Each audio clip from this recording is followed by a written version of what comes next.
Breaking news చూస్తున్నాం. Jadcherla MLA Anirudh Reddy సంచలన వ్యాఖ్యలు చేశారు. IBomma Ravi Robin Hood hero అంటున్నారని, సినిమా టికెట్ రేట్లపై ప్రజలు అసహనంతో ఉన్నారన్నారు.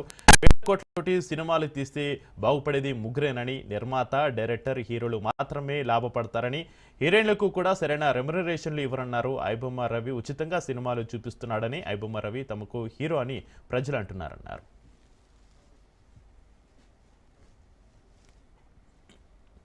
గురించి చాలా మంది నన్ను కూడా అడగడం జరిగింది. కొంతమంది ఏమో ఆయన హీరో అంటున్నారు, కొంతమంది ఏమో ఆయన దొంగ అంటున్నారు. తప్పు చేసిన వారు ఎప్పుడైనా కానీ శిక్షించాల్సిందే, అనుభవిస్తారు. ప్రొడ్యూసర్లు 1,000 కోట్లు పెట్టి 1,000 రూపాయల టికెట్లు పెట్టుకొని దోచుకునేది కూడా తప్పని చెప్పేసి కొంతమంది ప్రజలు కూడా నాకు చెప్పడం జరిగింది. ఇది ఓన్లీ కొంతమంది ప్రొడ్యూసర్ కోసం అని చెప్పి. కొంతమంది ఏమంటున్నారు, మాకు అన్ని 1,000 కోట్లు ఎందుకు తీస్తున్నారు సినిమాలు, 1,000 కోట్లు సినిమాలు తీసి మా పైన ఎందుకు 1,000 రూపాయలు వేస్తాం, మీరు 100 కోట్లలో కూడా సినిమాలు తీయొచ్చు, 50 కోట్లలో కూడా సినిమాలు తీయొచ్చు. ఒక సినిమా 1,000 కోట్లు పెట్టి తీస్తే దాంట్లో ఎవరు బాగుపడతారంటే ఒకటి ప్రొడ్యూసరు, ఒకటి డైరెక్టర్, ఒకటి హీరో.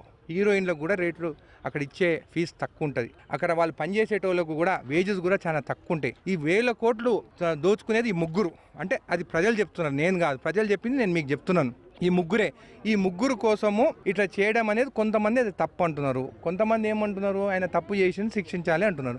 సో ఈ రెండు కాంబినేషన్లు ఉన్నాయి. ఎక్కువ మంది ప్రజలు ఏమంటున్నారు, ఐబొమ్మ రవి మాకు తక్కువ రేట్లో రూపాయలు లేకుండా మాకు సినిమాలు చూపించిందని ఆయన హీరో అంటున్నారు. అంటే ఆయనను ఒక రాబిన్ హుడ్ లాగా చూస్తున్నారు ప్రజలు. కాబట్టి ఇప్పుడు ఏదైనా కానీ న్యాయస్థానం ఉన్నది, ఆ తీర్పు ఏదైనా కానీ దాన్ని కట్టుబడి ఉండాలి. ఐబొమ్మ రవి